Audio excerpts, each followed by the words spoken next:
This is pre-algebra, the second half of the video for 9.5 slope-intercept form. So there are a couple rules when you are graphing these. We're going to have to start graphing on a coordinate plane. It's rather simple, but I'll guide you through the steps, of course. Step 1, you want to plot the y-intercept. That's your b value. We just got done doing those 15 examples in the previous video. So you want to plot the y-intercept. You're going to start there. So you need to find out where it crosses the y-axis. The y-axis is the vertical axis. X-axis is your horizontal. So you're going to start by starting at 0, 0, counting up or down to where that b value is. Whether it's positive means you go up, negative means you count down. We'll practice this in just a moment. Second step is using the slope to find the next 2 or 3 points, because you need those to make your straight line. And in step 3 is just connecting all the coordinates. Okay, so let's practice a couple of these. Starting with number 16, because we left off with 15 in the previous lesson. Your slope is 2/3, your y-intercept is 1. Start with the y-intercept. So you're starting at positive 1. So here's 0, 0. Remember, this is your y-axis. This is your x-axis. Y's go up and down.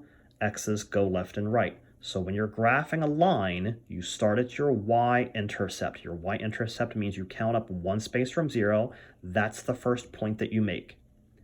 Starting from there, you're going to use your slope to find the next 2 or 3 points. So here's what this means. Your slope is rise over run. Rise indicates up and down movement. Run indicates left and right movement. So we call that rise over run because it helps us find the next several points. So from your first point, you're going to go up 2, because this is a positive 2, and over to the right 3, because that's a positive 3. So up 2, right 3 from your first point. 1, 2, 1, 2, 3. 1, 2, 1, 2, 3.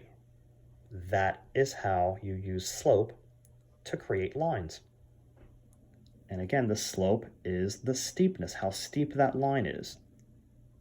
So again, let's review quickly. Starting with your y-intercept of 1, you're counting up 2 and over 3. 1, 2, over 3. 1, 2, over 3. And then you connect those. Just draw your lines through the coordinate plane. Number 17 starts with 4. So you're going to have to count up to 4. Starting at 0, 0, 1, 2, 3, 4. From there, you're doing a negative slope. That's technically over a 1. Negative 3 over 1, because there's no denominator, we assume it's a 1, and you should assume it's a 1. So from 4, you're going to go down 3 and over 1. So 1, 2, 3 over 1. 1, 2, 3 over 1. 1, 2, 3 over 1. Connect them all when you're done. Number 18, starting at negative 3, being your y-intercept, which means you count down 3s to start off with. 1, 2, 3, there's your starting point. And you go up 1 over 2. So up 1 over 2, up 1 over 2, up 1 over 2. Connect them when you're done. Start here.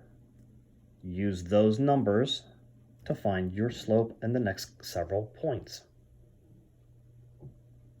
That's why fractions, all of a sudden, they kind of become your friend when you're graphing. It's easier to have fractions because you know where you're going.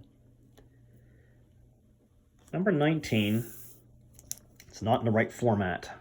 Doesn't look right, so you got to adjust it first. So that means taking the 2x over by subtraction. That slides in front of the 4, so negative 2x plus 4. Now you're easily graphing that because you have a slope and a y-intercept. So we go to our y-intercept of 4, count up 4 spaces, down 2 over 1 every time. Down 2 over 1, down 2 over 1, down 2 over 1, connect when you're done. Notice I'm having a minimum of 3 to 4 points on every graph. You can continue and have as many as you want to, but 3 to 4 points would be a good minimum to have when you're practicing these.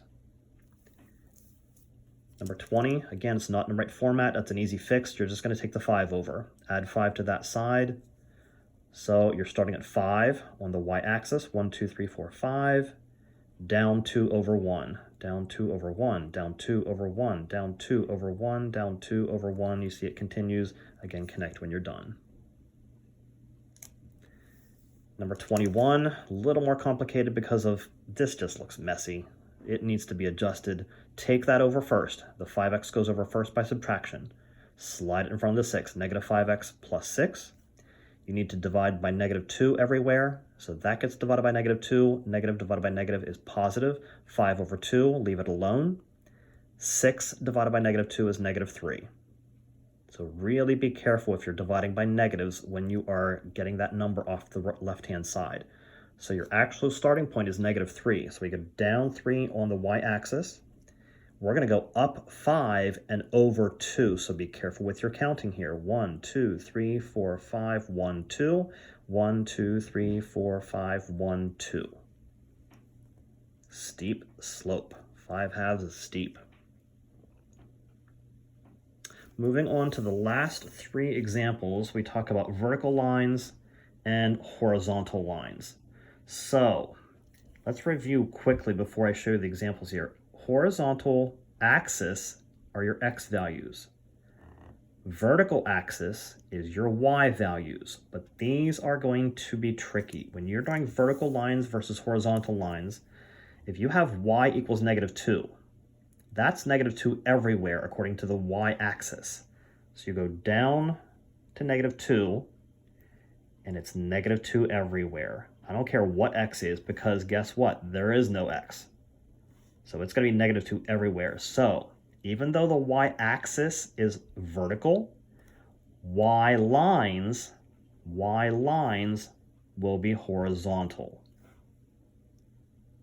And to flip that around, x lines are going to be vertical. Even though the x-axis is horizontal, x lines will be vertical because they pass everywhere where x is 6. If y is 7, guess what? X is 6. If y is negative 4, guess what? X is 6. X is 6 everywhere. So count over to 6. Just draw a horizontal line. You don't even need multiple points. It's automatically assumed that you don't need all those points. Just draw the straight line, either vertical or horizontal, for x's or y's. Number 24, x is negative 4. Again, you're on the x-axis, back 4, but it's a vertical line through x equals negative 4. And lastly, y is 3. So y value, go up 3 spaces, and it's 3 everywhere. So that's a horizontal 3.